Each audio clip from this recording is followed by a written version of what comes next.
डर एक चीज से और है जो आपको दिख नहीं रही है, और वो इतनी डरावनी है तो मुझे लगता है कि उससे ज्यादा डरावनी चीज कोई इस दुनिया में तो नहीं है।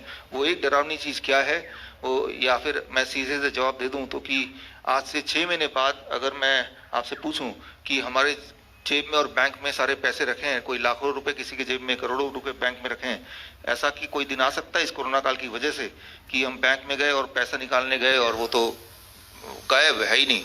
तो इससे जुड़ा हुआ कुछ इनपुट दे दें आप लोगों की आंखें खोलने के लिए। ध्यान हमारा कोरोना पे है, ये एक कैमोफ्लेज है कि ध्यान यहाँ है और उधर से पीछे से सब कुछ साफ कर लो, राइट। तो वो जो भी मैं बोल रहा हूँ वो इंडिकेशन आप समझ गए, उसको थोड़ा सा आप लाइट दें अपने हिसाब से। जी नमस्कार, मेरा नाम शिवांक यादव है और हम लोगों का एक यूट्यूब पर चैनल भी है भारतीय परिवार के नाम से। तो काफ़ी समय से हम लोग देख रहे थे कि जब ये पूरा प्रोसेस चला तो इसकी थोड़ी बहुत जानकारी हमें लगी, पहले से पता था कि शायद ऐसा होगा, लेकिन इतना जल्दी होगा उसका एक अंदाज़ा नहीं था कि किस तरीके से ये सब किया जाएगा। तो ये जो लॉकडाउन लगाया जा रहा है तो ये एक सीरीज ऑफ वेव्स आएंगी लॉकडाउन्स की, वायरस की नहीं, लॉकडाउन्स की। क्योंकि देखिए काफ़ी समय से कुछ लोग हैं दुनिया के अंदर जिनका पूरी दुनिया के ऊपर इकोनॉमिक कंट्रोल है, और वो लोग नहीं है जो मतलब जिनके पास पैसा, जिन्होंने कमा लिया है या बिजनेस करके इकट्ठा किया है, वो लोग पैसा बनाते हैं। तो दुनिया के अंदर जितने भी सेंट्रल बैंक्स हैं वो उनके ही कंट्रोल के अंदर हैं। हमारा रिजर्व बैंक ऑफ इंडिया भी हो गया, या फिर अमेरिका का फेड है, या फिर लंदन के अंदर है। तो दुनिया के अंदर जितने भी सेंट्रल बैंक्स हैं वो उनके कंट्रोल में है, और उसके थ्रू किसी भी देश में क्या करवाना है वो उस चीज़ को डिसाइड कर देते हैं।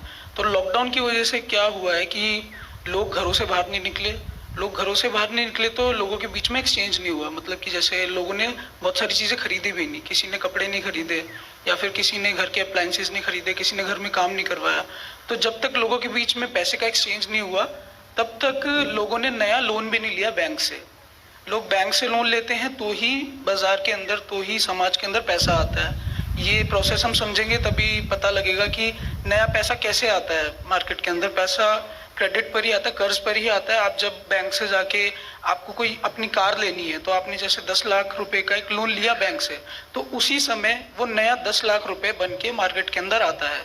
उससे पहले 10 लाख रुपए बन के नहीं आता। तो ये क्रेडिट ही पैसा लेके आता है। तो जब लोगों ने वो कर्ज लेना बंद कर दिया बैंक से, तो बैंक्स का भी एनपीए बढ़ रहा है, क्योंकि रीपेमेंट नहीं हो पा रहा है बैंक्स का दोबारा से। तो रीपेमेंट नहीं हो रहा तो बैंक्स अब धीरे धीरे आप देखेंगे कि जब पहले सबसे पहले पीएमसी बैंक फेल हुआ था, उसके बाद यस बैंक फेल हुआ था, तो अभी उन बैंक्स की न्यूज़ नहीं आ रही है टीवी में। इसका मतलब ये नहीं है कि उनके जो कर्मचारी थे या फिर उनके जितने भी खाता धारक थे उनको वापस मिल गया उनका पैसा। अभी भी दिक्कत आ रही है उनके साथ। और जैसे कि अभी आपने देखा रिसेंटली लक्ष्मी विलास बैंक भी फेल हुआ। अभी छोटे बैंक्स का नंबर आ रहा है क्योंकि उनका आप जैसे एसबीआई या फिर बैंक ऑफ बड़ौदा, आज से 3 साल पहले शायद बैंक ऑफ बड़ौदा का मर्ज किया गया था, उसके अंदर 2 बैंक मिलाए गए थे। तो वो इसीलिए मिलाए गए थे क्योंकि बैंक ऑफ बड़ौदा के ऊपर भी खतरा आ गया था। और ऐसी बात नहीं है कि अगर आप बैंक को मर्ज कर दो तो एक बैंक बच जाएगा, उल्टा उसके ऊपर खतरा उतना ही ज्यादा हो जाता है, क्योंकि 2 बैंक्स का बर्डन भी उसकी बैंक के ऊपर आता है, जैसे बैंक ऑफ बड़ौदा है। उसी तरीके से आपको नहीं पता कि शायद एसबीआई के साथ भी कब ऐसा हो। अभी छोटे बैंक का नंबर है, कल बड़े बैंक का भी आ सकता है अगर इसी तरीके से चला। और हमें ऐसा लग रहा है कि शायद ये परिस्थिति अपने आप बनी है, अपने आप नहीं बनी है। प्लान्ड था सब कुछ, चीजें पहले से प्लान्ड थी। कुछ भी अपने आप नहीं होता है दुनिया के अंदर, कुछ लोग हैं जो इन चीजों को डिसाइड कर रहे हैं। तो हो सकता है आज से कुछ समय बाद ऐसा हो, क्योंकि देखिए डिजिटलाइज होती जा रही हैं सारी चीजें। आप पैसा डिजिटलाइज ही इसलिए किया जा रहा है ताकि उसके ऊपर कंट्रोल ज्यादा हो सके।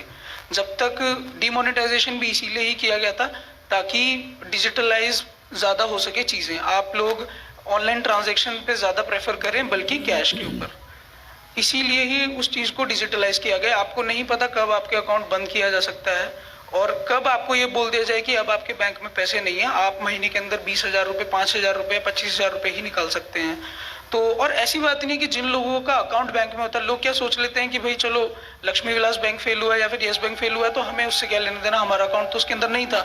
लेकिन उस बैंक को दोबारा से रिवाइव करने के लिए सरकार जो पैसा डालती है वो आपके टैक्स का पैसा है। तो कोई भी बैंक फेल हो जाए, नुकसान लोगों को ही भरना पड़ता है। सरकार आपके ऊपर टैक्स लगाएगी, उस पैसे को आपसे लेगी और तब उस बैंक को रिवाइव करेगी। और बैंक फेल क्यों होता है, इसका एक लंबा प्रोसेस है।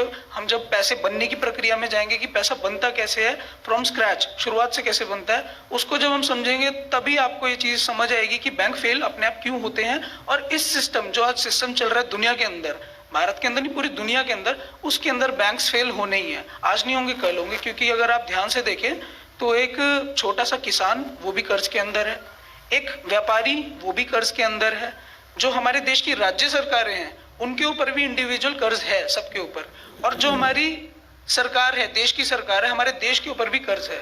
दुनिया के जितने देश हैं उन सबके ऊपर कर्ज है।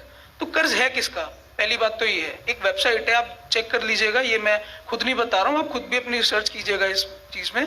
वर्ल्ड डेब्ट क्लॉक करके एक वेबसाइट होती है, वर्ल्ड डेब्ट क्लॉक पे आप जाएंगे तो आपको दिख जाएगा किस देश के ऊपर कितना कर्ज अभी चल रहा है। वो लगातार ऐसे चलता रहता है, जैसे अगर आप बाइक चलाते हैं तो मीटर आगे जाता है, डिजिटल मीटर, उसी तरीके से वो डिजिटली बढ़ता रहता है लगातार कर्ज।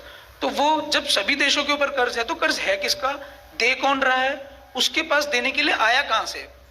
लोगों के अंदर भ्रम है कि भाई आज सोने के आधार पर पैसा बनता है, सोने के आधार पर नहीं बनता। गोल्ड स्टैंडर्ड खत्म हुए बहुत साल बीत चुके हैं।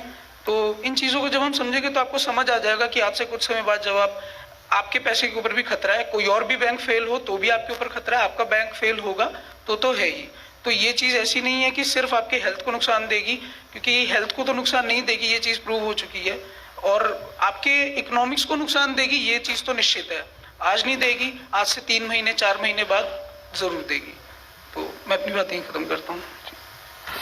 तो बोलने का मतलब ये है कि अगर जैसा आप मुझे समझ आया कि अगर हम हाथ पे हाथ धर के बैठ जाएं कि जैसा जैसा बोला गया है, चाहे मास्क लगाओ, अब लॉकडाउन हो गया, अब नाइट कर्फ्यू लग गया, और हम वैसे मानते चले गए, तो इनका कहना जो एनालिसिस ये है कि आज से 3 महीने बाद आप देख लीजिएगा, जो कि ऑलरेडी 13 करोड़ लोगों के भारत में हो चुका है, जो बेघर हो चुके हैं, जो बेरोजगार हो चुके हैं, तो चाहे आप कितने भी बड़े पैसा लगा रखा तो बैंक में है ना, वो गायब हो जाएगा, राइट। कब किसकी बारी आएगी वो समय की बात है।